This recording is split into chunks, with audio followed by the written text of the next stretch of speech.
기독교의 첫 이름을 복음으로 부른 적이 있었습니다.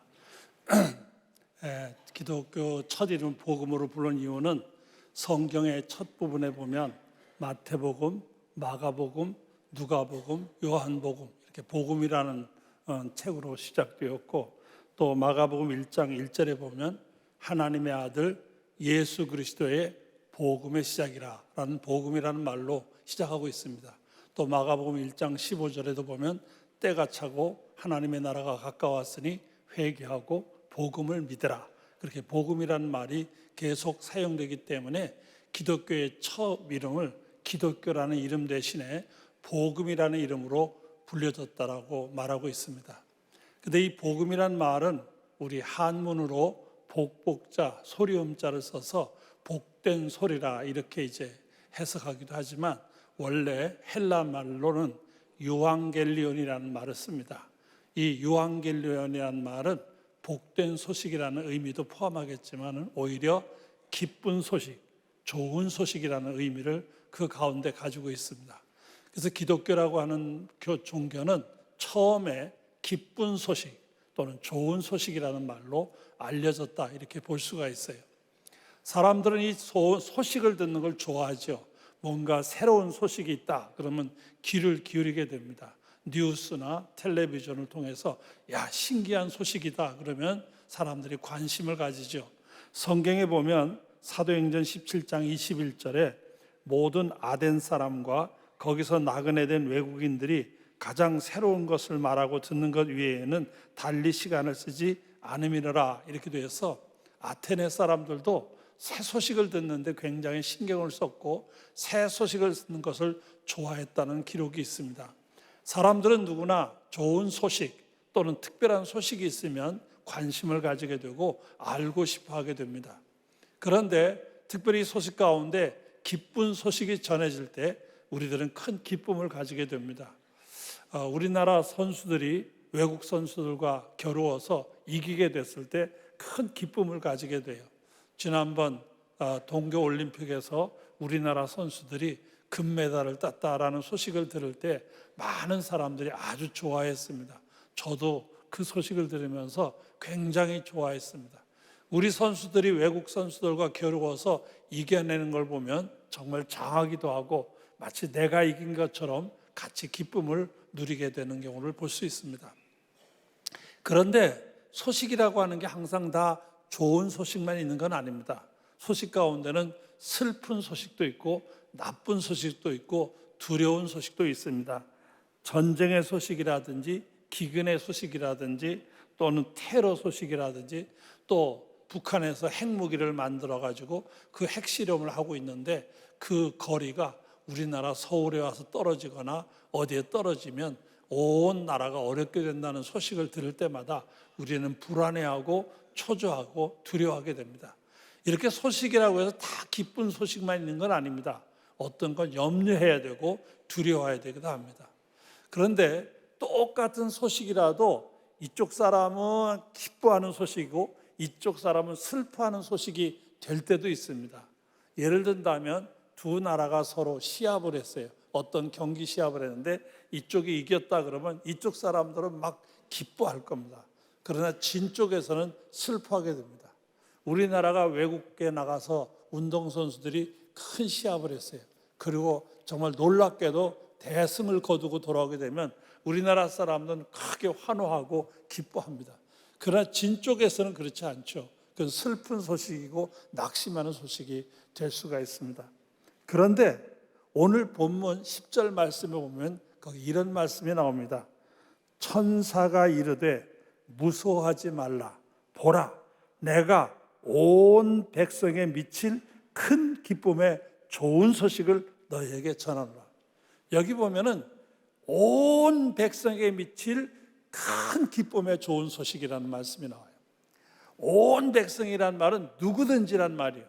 나라 국적을 불문하고 남녀노소를 불문하고 빈부귀천을 불문하고 또는 유무식을 물론하고 또 인종을 초월해서 온 백성, 온 세상, 이 땅에 발을 디디고 있는 모든 사람에게 미칠 큰 기쁨의 좋은 소식이라, 그런 말입니다. 누구든지 기뻐할 만한, 이 소식은 누구든지 기뻐해야 하고 누구든지 감격해야 하고 누구든지 즐거워해야 될 온 백성에 미칠 큰 기쁨의 좋은 소식이 있다. 이렇게 천사가 말하는 것을 볼 수가 있습니다.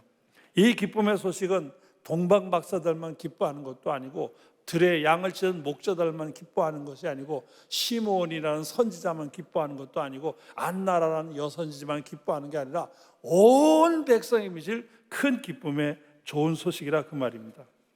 이 기쁨의 소식은 모든 사람에게 해당되는 소식입니다. 마태복음 11장 28절에 보면 수고하고 무거운 짐진 자들아 다 내게로 오라 내가 너희를 쉬게 하리라. 이 말씀에 보면 다 내게로 오라. 여기 다라는 말은 제한이 없습니다. 누구든지입니다. 이 땅에 살고 있는 온 세상 사람을 향하여 누구든지 다 내게로 오라 내가 너희를 편히 쉬게 하겠다 말씀하십니다. 또 마태복음 5장 45절에 보면 이같이 한즉 하늘에 계신 너희 아버지의 아들이 되리니 이는 하나님이 그 해를 악인과 선인에게 비추시며 비를 의로운 자와 불의한 자에게 내려주심이니라. 우리 하나님은 어떤 하나님이냐? 모든 사람에게 은혜 주시는 하나님이에요. 악인에게도 선인에게도 불의한 자에게도 의로운 자에게도 하나님은 가리지 아니하시고 비를 내려주시고 햇빛을 비춰주셔서 모든 사람에게 은혜 주시는 하나님입니다. 하나님의 은혜는 제한하지 아니하고 모든 사람을 향한 은혜입니다. 그래서 요한복음 3장 16절에 보면 하나님이 세상을 이처럼 사랑하사 독생자를 주셨으니 이는 그를 믿는 자마다 멸망하지 않고 영생을 얻게 하렵니다. 여기 보면 누구든지 그를 믿으면 누구든지 그를 믿기만 하면 제한하지 않습니다. 모든 사람입니다. 온 백성에 미칠 큰 기쁨의 좋은 소식이라 그 말이에요. 신약 성경에 나타난 예수님을 만난 사람들의 기록들을 보면 아주 다양한 사람들이 예수님을 만났습니다. 그 가운데는 어부, 세리, 세리장, 나병 환자, 절름발이, 중풍병자, 맹인 뿐만 아니라 당대 이스라엘을 지배하고 있는 로마의 백부장, 또 그 당시 유대 사회 종교적인 면에서 중추적인 역할을 했던 회당장, 이런 사람들이 다 예수를 만났어요. 또 그들 가운데는 사마리아 여인, 가나안 여인, 가늠하다 현장에 잡힌 여인, 12의 혈류증으로 고생한 여인, 심지어는 강도도 있었어요. 근데 이 사람들이 예수를 다 만나서 그 예수를 자신의 구주로 영접하면서 위대한 변화가 일어나는 걸 볼 수가 있어요. 다시 말하면 누구든지 예수를 자신의 구주로 영접하기만 하면 놀라운 일이 벌어지는 걸 볼 수가 있어요. 온 백성에게 미칠 큰 기쁨의 좋은 소식이라고 말이에요. 이 큰 기쁨의 좋은 소식을 천사가 전해주는 거예요.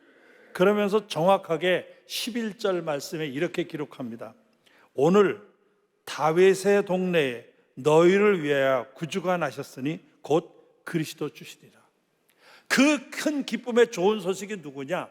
오늘 다윗의 동네에 너희를 위하여 구주가 나셨으니 곧 그리스도 예수라. 이렇게 말씀하는 거예요. 예수가 오심이 그렇게 큰 기쁨의 좋은 소식이라 그 말이에요. 예수가 이 땅에 오심이 온 인류가 크게 기뻐해야 할 큰 기쁨의 좋은 소식이라는 사실이에요. 처음에 인간들이 하나님 앞에 범죄함으로 말미암아 죽게 됐어요. 성경 말씀 로마서 6장 23절에 보면 죄의 싹은 사망이요 죄진 인간은 죽게 되었어요. 하나님 앞에 범죄함으로 온 인류는 죽게 되었어요. 결국 인간이란 존재는 태어나면서부터 점점 죽음을 향해 가는 존재예요. 태어난 날부터 그의 죽음을 위하여 하루하루를 다가가는 사람이라 이렇게 말할 수 있어요. 인간의 모든 종착지는 죽음이에요. 죽음밖에 다른 게 없어요. 마지막에 죽음으로 끝나는 거예요. 어떤 것도 기대할 수 없는 인간의 마지막은 그냥 죽음이에요. 철로를 달리는 기차처럼 벗어날 수가 없어요. 그 길밖에 가는 길밖에 없어요. 그런데 여기서 말하는 인간의 죽음이라고 하는 것은 단 육신의 숨 쉬다가 끝나는 이 육신의 죽음만을 가리키는 게 아니에요. 우리의 영의 죽음까지 포함돼요. 이걸 제2의 죽음이라고도 말할 수 있는데, 이 죽음은 어떤 죽음이냐? 영원히 지옥에 떨어지는 걸 말해요. 그냥 단순히 죽는 게 아니에요. 영원히 다시는 소생할 수 없는 저 지옥으로 떨어지는 거예요. 이거는 인간의 어떤 노력으로도 해답을 찾을 수가 없어요. 인간은 너나 할 것 없이 죽으면 그걸로 끝나는 거예요. 마지막에 죽음이라는 그것을 향해서 달려가는 어리석은 존재라고 말할 수 있어요. 그런데 이런 우리를 구원해 주실 구세주가 오셨다는 사실이, 이런 우리를 살리기 위한 구세주가 오신 거예요. 이 죽음의 골짜기에서, 단두대에서, 마지막 숨을 거둬야 할 사형대에서 우리를 살려주실 분이 이 땅에 오셨다는 소식이에요. 이게 얼마나 놀라운 소식이에요. 깨닫고 보면 감격하게 하고 소리를 쳐 찬양해야 하고 기쁘고 감사한 소식이 되는 거예요. 어떤 중학교 교장 선생님이 늦게 예수를 믿었어요. 늦게 예수를 믿고 이 은혜를 깨달은 거예요. 이 은혜를 깨닫고 보니까 너무너무 기쁜 거예요. 막 이 가슴에서 우러나는 기쁨을 자기가 어떻게 주체할 수 없는 기쁨이, 감격이 있는 거예요. 이 선생님이 어떻게 하셨냐면 사람이 많은 거리를 다니지 않고 사람이 없는 골목길을 가능하면 걸어 다니는 거예요. 그러다 앞뒤에 아무도 없으면 하늘을 쳐다보면서 손을 번쩍 들으면서 우리 예수님 최고! 하고 소리 지른 거예요. 할렐루야! 너무 기쁜 거예요. 이걸 안 할 수가 없는 거예요. 그러니까 하고 싶어서 일부러 사람이 안 보는 골목, 왜냐하면 멀쩡한 데서 그러면 사람들이 미쳤다고 그럴까 봐 그렇게는 못하고 그 기쁨이 너무 기쁘니까, 예수를 자신의 구주로 영접하고 난 사람들이 할 수 있는 너무너무 기쁜 소식이에요. 이 말씀의 의미를 좀 더 분명히 하기 위해서 누가복음 7장 11절 이하에 있는 나인성의 이야기를 한번 더 생각해 보려고 합니다. 나인성의 한 과부가 살고 있었어요. 어린 아들이 하나 있었습니다. 이 아들이 그때 그 여인에게는 희망입니다. 남편이 죽고 난 다음에 그 아들에게 전체를 걸었어요. 아들이 웃으면 이 어머니도 웃어요. 아들이 울면 이 어머니도 우는 거예요. 그 아들의 기쁨이 어머니의 기쁨이었고 아들의 아픔이 그 어머니의 아픔이었어요. 그 아들이 그 여인에게 인생이라고 말할 수 있어요. 아주 잘 자랐어요. 훌륭한 청년이 되었어요. 아마 자랑스러운 청년이었을 거예요. 그런데 갑자기 이 아들이 죽었어요. 왜 죽었는지 성경은 밝히 말하진 않지만 죽었어요. 병으로 죽었는지 사고로 죽었는지 그건 알 수 없어요. 이 여인에겐 절망이요, 살 의미가 없어졌어요. 이제 끝난 거예요. 아마 이 여인의 마음속에는 그 아들을 장례하고 돌아온 다음에 나도 내 인생 끝내자 이렇게 생각했을지도 몰라요. 왜? 전부니까. 그 아들이 그에게 전부였어요. 아마 모르겠지만 대선 통곡을 하면서 그 아들의 장례 행렬을 뒤따라가고 있었습니다. 이 사정을 잘 아는 동네 사람들도 같이 그 장례 행렬을 따라갑니다. 나인성을 벗어나서 장지를 향하여 가기 위해서 나인성을 막 벗어나려고 하는데 그때 거기에 예수님이 오셨습니다. 생명의 주가 되는 예수님이 오셨습니다. 예수님이 오셔서 그 관에 손을 대시면서 이렇게 말씀하십니다. 청년아, 내가 네게 말하노니 일어나라. 청년아, 내가 네게 말하노니 일어나라. 그 순간 놀랍게도 그 죽었던 청년이 살아난 거예요. 그 살아났을 때 그 어머니의 기쁨은 어땠을 것 같아요? 아마 경험하지 못했으니까 우린 잘 모를 거예요. 아무리 굉장하다고 말은 그러지만 그 감격을 모를 겁니다. 여러분, 예수가 오셔서 영원히 죽을 수밖에 없는 우리에게 참 생명을 주실 때 오는 감동과 기쁨이에요. 얼마나 놀라운 기쁨인지 몰라요. 불란서의 철인 가운데 파스칼이라는 사람이 있어요. 파스칼의 팡세라고 하는 고백록이 있는데 여러분들도 한번 읽어보신 분도 계시겠지만 안 읽어보신 분이 있으면 한번 좀 읽어볼 만한 좋은 책이라고 생각을 합니다. 그 파스칼이 인생의 깊은 고뇌로 괴로워해요. 너무 힘들어요. 괴로워해요. 정말 살고 싶은 마음이 없는 괴로움을 가지고 있어요. 그러다가 그가 예수를 만나게 돼요. 예수를 체험하게 돼요. 예수를 체험하게 난 다음에 너무너무 감동하고 기쁜 거예요. 그래서 그가 이렇게 말합니다. 오, 환희, 환희, 환희. 그렇게 외쳐. 너무 예수를 영접한 기쁨이요. 너무 좋은 거예요. 그래서 오, 환희, 환희, 환희. 여러분 이번 성탄에 여러분의 심령에도 이런 기쁨이 함께 하시기를 주의 이름으로 축원합니다. 별로 마음이 없으면 안 했을 때 마음이 없는 것 같으신데 마음이 있는 사람은 좀 크게 하십시오. 이번 성탄에는 여러분의 심령에 예수를 영접함으로 이런 기쁨이 여러분의 삶에, 여러분의 가정에, 여러분의 일터에 함께 하시기를 주의 이름으로 축원합니다. 축원합니다. 예수께서 이 땅에 오셨다는 것, 이것은 크고 기쁜 소식입니다. 마태복음 1장 21절에 아들을 낳으리니 이름을 예수라 하라. 이는 그가 자기 백성을 그들의 죄에서 구원할 자이심이라 하니라. 예수가 오시면 우리를 구원해 주신다는 사실, 영원히 죽어야 해요. 영원히 멸망해야 해요. 다른 길이 없어요. 다른 방법이 없어요. 희망이 없는 거예요. 그런 우리에게 구세주 예수가 오신 거예요. 그리고 그를 통하여 구원의 길이 열리게 된 거예요. 이게 얼마나 기쁜 소식이에요.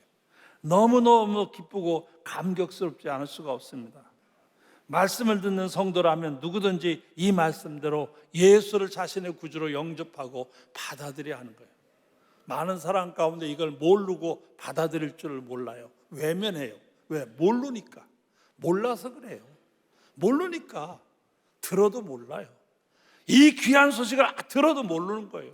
이걸 발견하고 깨달고 감격하는 순간 아, 이거였구나라고 찬양하게 되는 거예요. 그런데 이 성탄절의 기쁜 소식은 그냥 나만 알고 있는 것이 아니라 전해야 해요.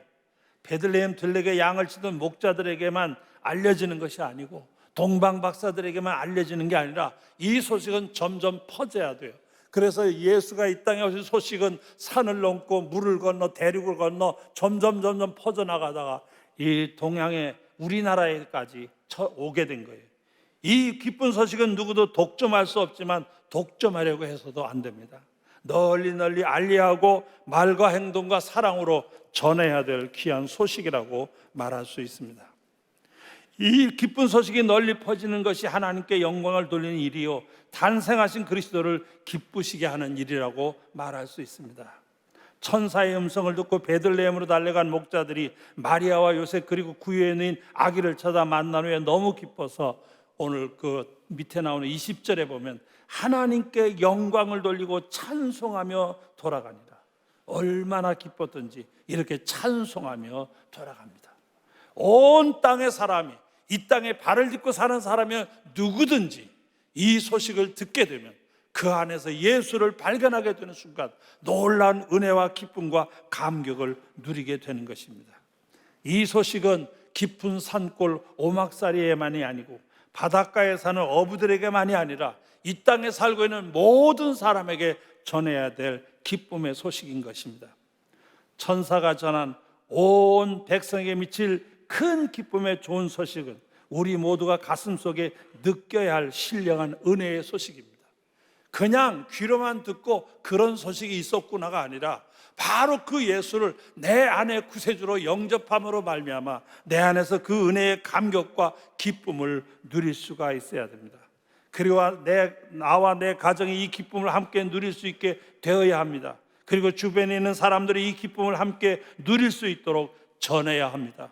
오시는 예수를 영접함으로 이런 기쁨이 우리 마음에 그리고 우리가 위하여 기도하는 모든 사람들의 함께하기를 간절히 소망합니다. 제가 이제 젊었을 때 이 말씀들을 교회 가면 늘 듣는 거예요. 설교를 많이 듣고 그러면서 많이 알기는 알죠. 들었으니까. 그래서 교회 학교 교사하면서 아이들에게도 가르쳤어요. 이렇게 이런 거라고 가르치긴 가르치지만 제 마음에 기쁨이 없었어요. 그냥 상식으로만 아는 거예요. 그럴 것이다 라는 생각밖에 없었어요. 이게 그러니까 그냥 막연한 거예요. 애매한 거예요. 뭐가 있기는 있는 것 같은데 잘 모르는 거예요. 그래서 제가 기도하기 시작했어요. 하나님, 제 안에 그 예수를 영접하는 은혜를, 그 구세주를 내 구주로 영접하는 은혜를 허락해달라고 간절하게 기도했어요. 꽤 오랫동안 제가 기도했어요. 그러던 어느 날 정말 하나님께서 제 기도를 들어주셨어요. 제가 그 은혜를 경험하게 됐어요. 예수가 내 구세주가 되신다는 놀라운 은혜를 체험하게 된 게 너무나 큰 감격이었어요. 이 감격이 너무 크니까 막 기쁜 거예요. 너무 기쁜 거예요. 그래서 그때 제가 부른 찬송이 289장이에요. 그 찬송은 주 예수 내 맘에 들어와 계신 후 변하여 새 사람 되고 내가 늘 바라던 참 빛을 찾음도 주 예수 내 맘에 오심. 주 예수 내 맘에 오심. 주 예수 내 맘에 오심. 물밀듯 내 맘에 기쁨이 넘치면 주 예수 내 맘에 오심. 이런 내용의 찬송이에요. 제가 이 찬송을 부를 때마다 너무너무 기뻤어요. 저도 사람들이 보면 거기서 하기가 좀 어려웠어요. 내 행동이 좀 이상해지는 것 같아서. 그래서 사람이 없는 데로 저 숲속이나 이런 산 비탈에 아무도 없는 데 가서 주변을 둘러봐요. 누가 있나 없나 이렇게 보다가 아무도 없으면 이 찬송을 시작하는 거예요. 주 예수 내 마음에 오시면 찬양을 하는데 이 찬송을 부르다 보면 나도 모르게 막 춤을 추는 거예요. 춤을 춰요. 근데 그냥 춤을 추는 게 아니라 너무 감동하니까 막 울어요. 울면서 노래 부르면서 춤을 추다 보니까 내가 봐도 내가 미친 것 같아. 아무리 이건 제정신이 아닌 것 같아. 정말 그랬어요. 이게 하루 이틀 그런 게 아니에요. 얼마나 기쁜지 몰라요. 구세주 예수 그리스도가 나를 구원하셨다는 사실이 너무도 기쁘고 감격스러운 거예요. 너무 감격스러운 거예요. 정말 이건 설명할 수가 없는 거예요. 이건 경험하지 않고는 이건 말이 그냥 좋다 뭐 그런 게 있는가 보다 하는 정도로 끝나는 거예요. 경험해야 되는 거예요.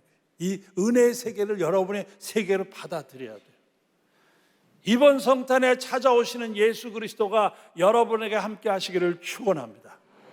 여러분이 이 은혜의 세계를 알아서 여러분이 이 기쁨을 알아야 돼요. 이 기쁨을 알아야 그거였구나, 이거였구나, 이게 바로 기쁨의 좋은 소식이구나. 온 백성에 미칠 큰 기쁨의 좋은 소식. 그래서 어느 중학교 교장 선생님이 손을 들며 하늘을 향하여 예수님 최고라고 외치던 일이 이거였구나. 또 프랑스의 파스칼이라는 사람이 환히 하던 게 바로 이거였구나. 목사님이 물밀듯 내 마음에 기쁨이 넘치면 울면서 찬송하면서 춤춘 게 바로 이거였구나. 그게 여러분 안에 역사해야 돼요. 성탄절은 과거에 예수님이 오셨던 날을 기념하는 날이 아니에요. 성탄절은 지금 찾아오시는 예수를 내 안에 받아들이고 모시는 날이에요. 이 예수가 우리 안에 오셔야 돼요. 이번 성탄절에 이 예수가 오심으로 말미암아 오늘 다윗의 동네에 너희를 위하여 구주가 나셨으니 곧 그리스도 주시리라. 이 주님의 은혜가 여러분과 함께 하시기를 축원합니다. 축원합니다. 바로 이 은혜의 감격, 이 기쁨이 여러분 안에 있어서 정말 이 기쁨으로 이 땅을 승리하고 많은 사람에게 이 기쁨을 나눠주고 전할 수 있는 귀한 믿음의 사람들이 되시기를 주의 이름으로 축원합니다.